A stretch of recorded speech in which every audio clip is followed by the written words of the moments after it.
Now, what I mean by that is probably not what you're thinking I mean by that.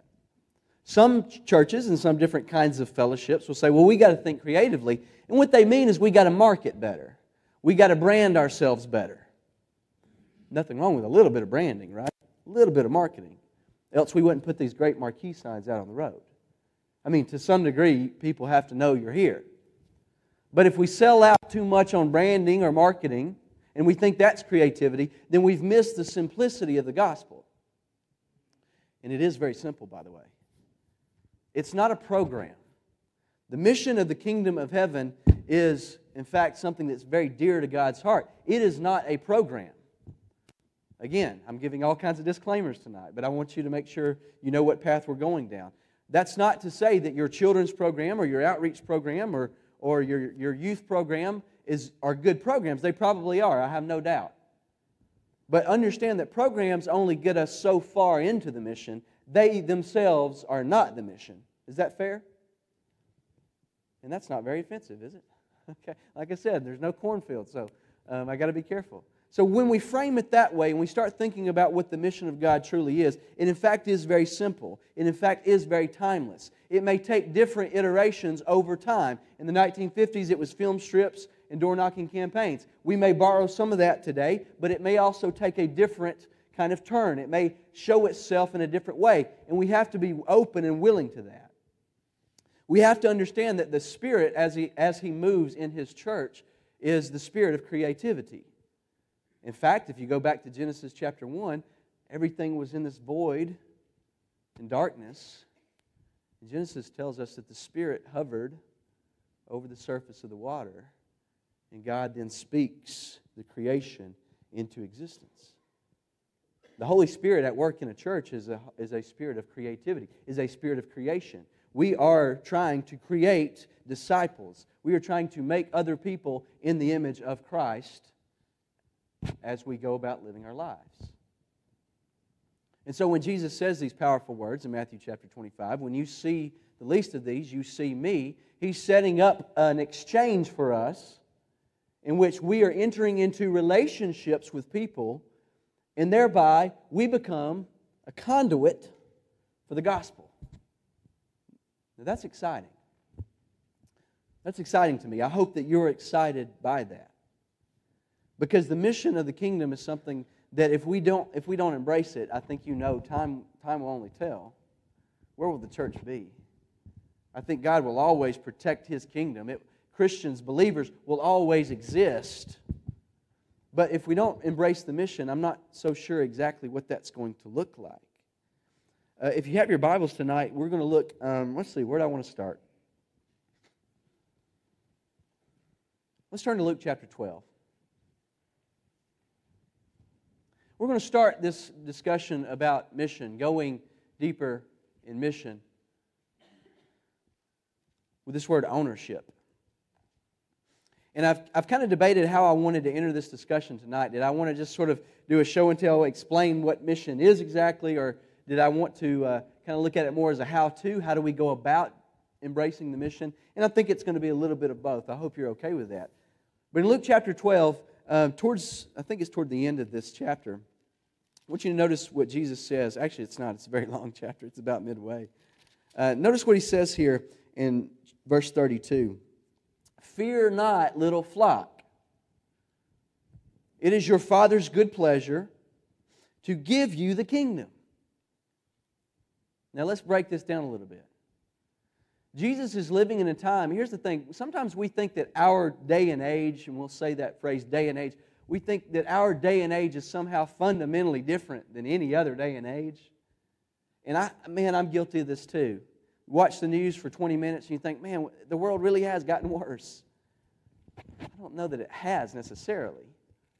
I think Jesus, this wandering rabbi, comes into His mission and His ministry under the auspices of a Roman Empire that was guilty of some of the greatest violence, some of the greatest immorality that the world has ever seen. He's speaking to and within a persecuted minority group of people who really have no stake. They don't have any kind of official freedom or official rights under the Roman Empire. And by the way, he only makes it to age 33 simply because he upsets the system by proclaiming that he is the Son of God and that Caesar cannot be the Son of God. So let us be very careful when we suppose that our day and age is somehow fundamentally worse than any other day and age. But rather, let us notice the common ground that we share with the day and time that Jesus was in. Let me be as specific as I can be. We are firmly in the Bible Belt, y'all. I don't know if you've noticed that. I mean, you can hear the buckle tinkling when you walk outside. We are in the South. The majority of people in the South within the Bible Belt have some knowledge, even if it's small, they have some knowledge of who Jesus Christ is. I know this because of some of the missions and ministries that we have going on at North Broad. Take us into our local trailer parks a good bit, and there are people there whose lives are quite broken, and they're searching for something, for anything, but it's very rare that we find somebody that's not at least using the language of God, or using what we might call the language of Christianity. Now, you go other parts of this country, other parts of this world, that will not be the case. But you and I live in God's country, right? We live in the South, where even if people aren't strong adherents to the principles of the Christian faith, they're at least vaguely aware of them. Now, here's how this is in common with Jesus' day. Jesus presents His mission this way. He says, I have come to the lost sheep. And how does He finish that? Of the house of what? Of Israel. He didn't wake up into this world where nobody had any kind of language to talk about God, or there wasn't some kind of Bible knowledge. No, He wakes up into a world in which people are very much talking about God, even if they're wrong.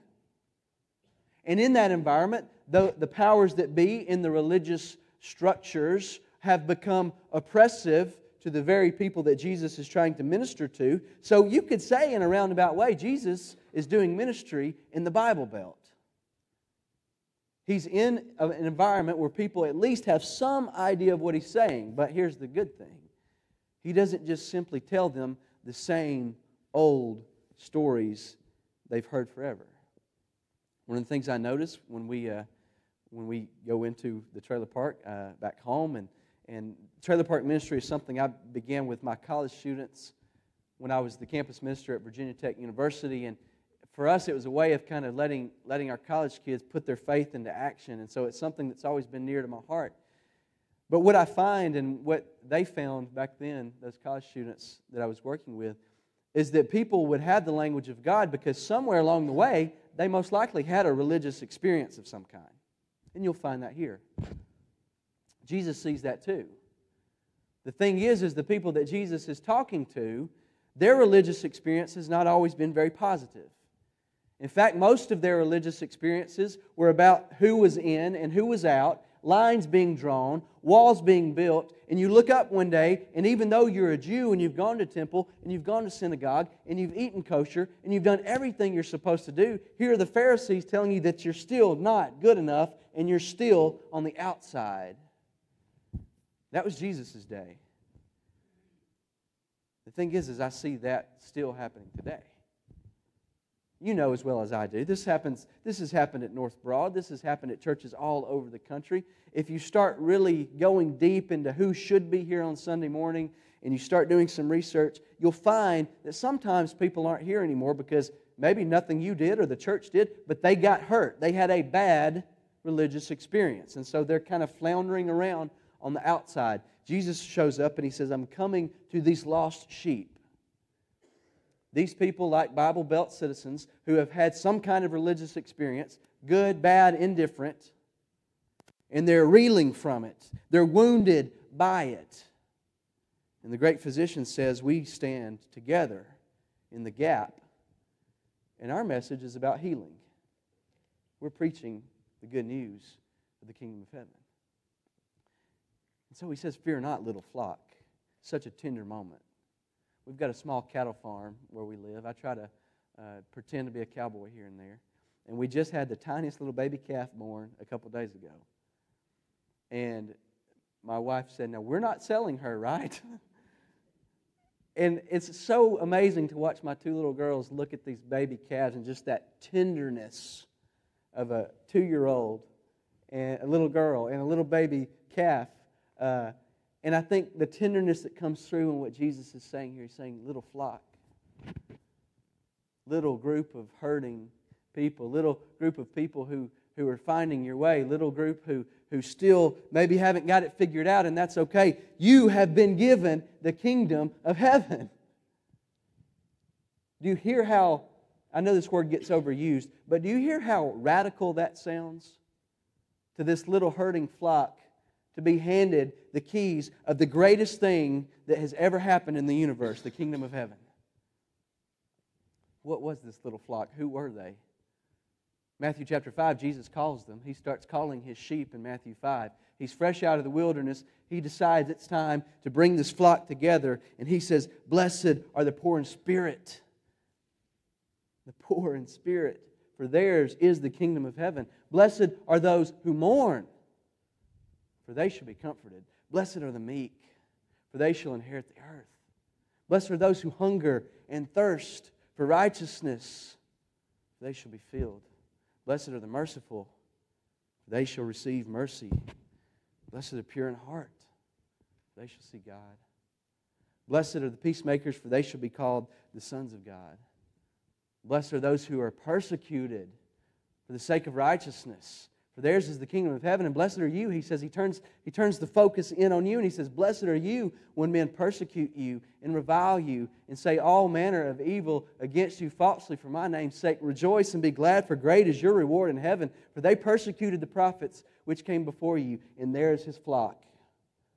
All these blessed people, these poor, these who are mourning, these who have for too long found themselves on the outside looking in, these who are pure, who are seeking God, these who are persecuted. And He tells His little flock, in verse 13, He says, you are the salt of the earth.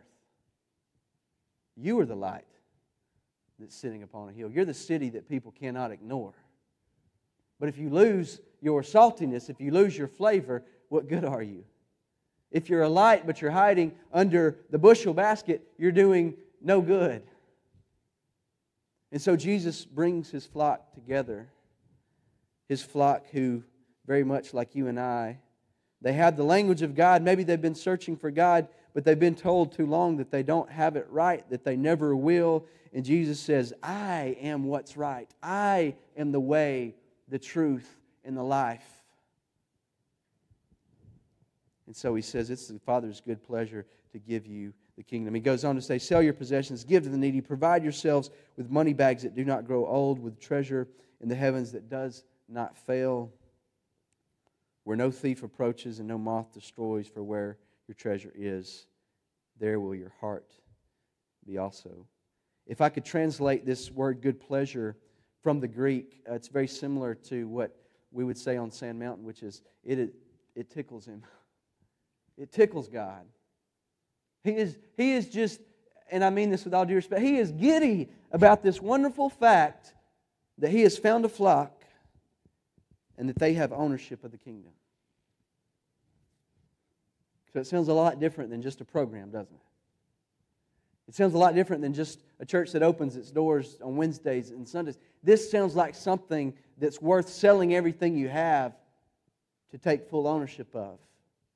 This sounds like something worth sacrificing for. The mission, we go deeper in mission because we're willing to sacrifice for it.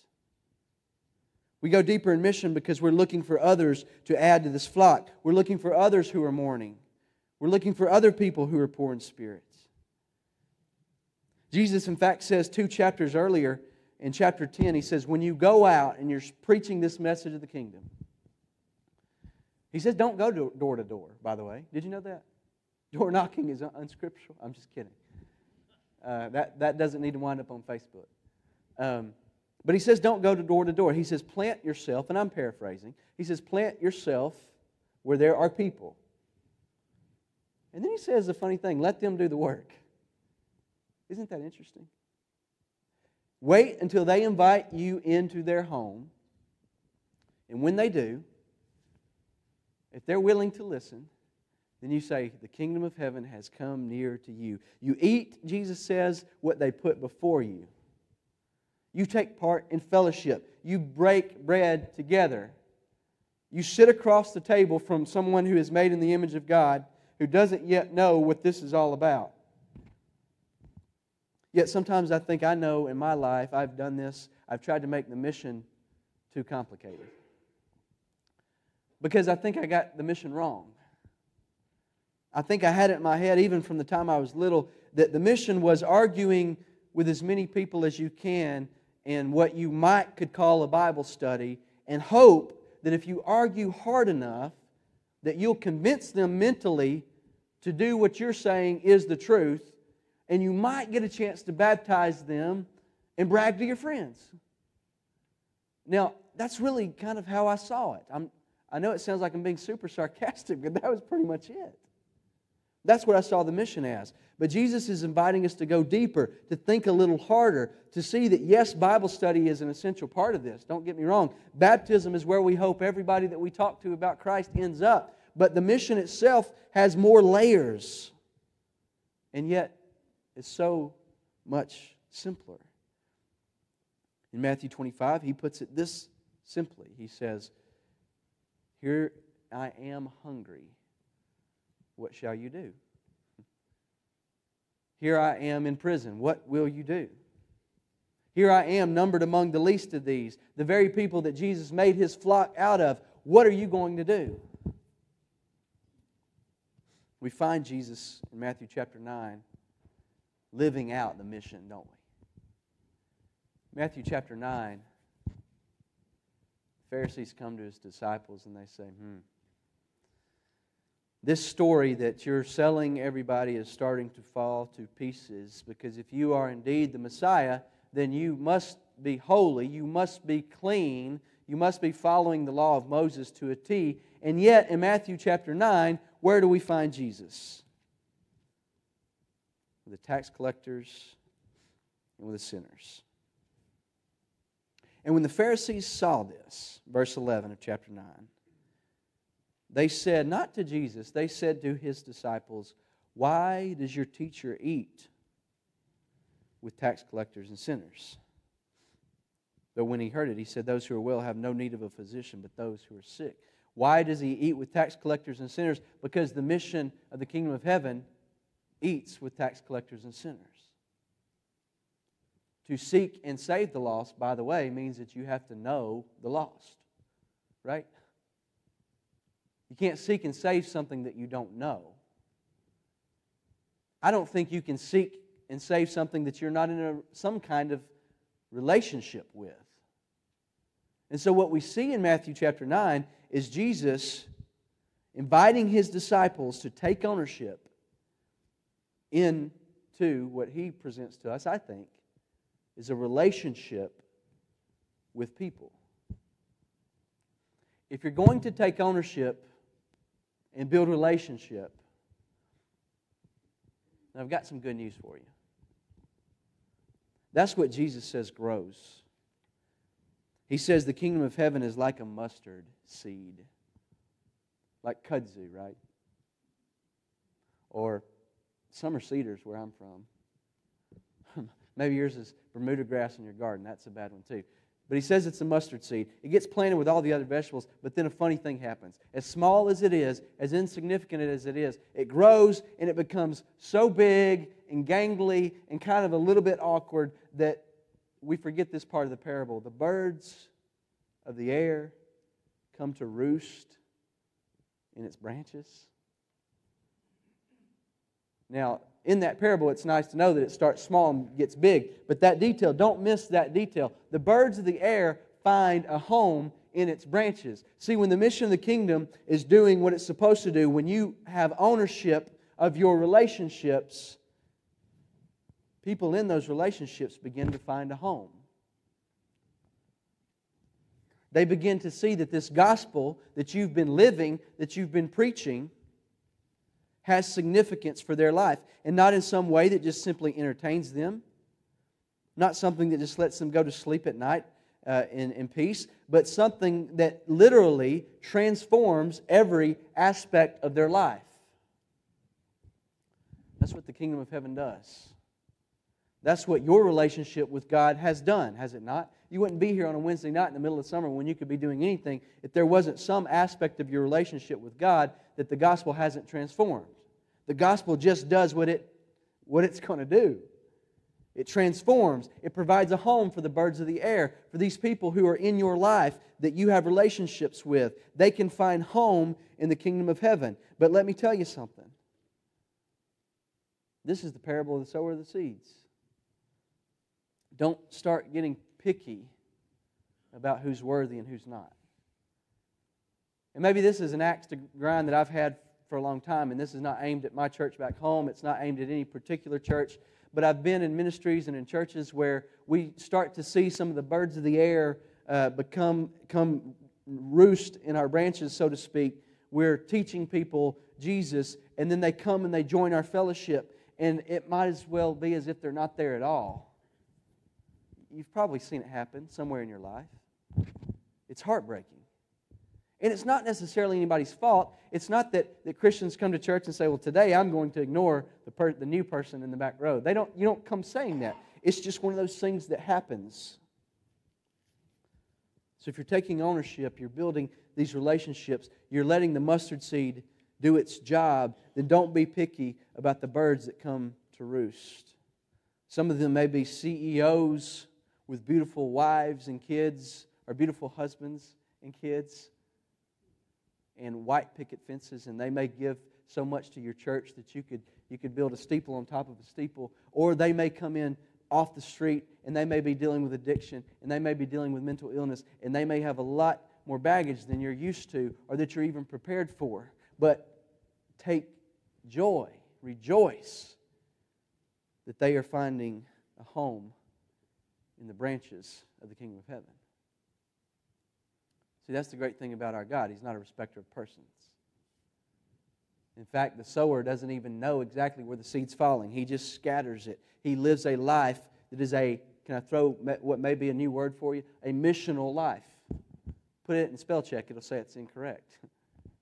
A missional life means that though you're not hired like I am by a local congregation to preach the gospel, to have the time during the day to go into places like our tougher parts of town, most of us are not going to have those luxuries, and I'm very well aware of that every day. But you can live a missional life, meaning this. I'm assuming that you have relationships with other human beings. I mean, that's a fair assumption. I'm assuming that probably you don't have a copy of the Jules Miller film strips. Some of the young people are like, what in the world is he even talking about? Most of us probably don't have a copy of those film strips in our basement. But what you do have is this. You have a transformed life that you're trying to live. You know that the source of that transformational life is Jesus Christ. And my suspicion is that you're probably not too bad of a person. You probably relate to people in your life. When my dad was baptized, it's probably been 10 years ago or more. Something like that. Nope. 20 years ago. Let's try that. No. 7. Let me do some math. Anyway. And he's here tonight. He doesn't mind me telling this story. Prior to him being baptized, which I had the luxury to be able to, the good fortune, I should say, to be able to do that. He was not a church-going person, really, in any form. But once he was baptized, there was a fire that was lit. And so anybody that we kind of came in contact with, somehow this conversation about the Scriptures would come up.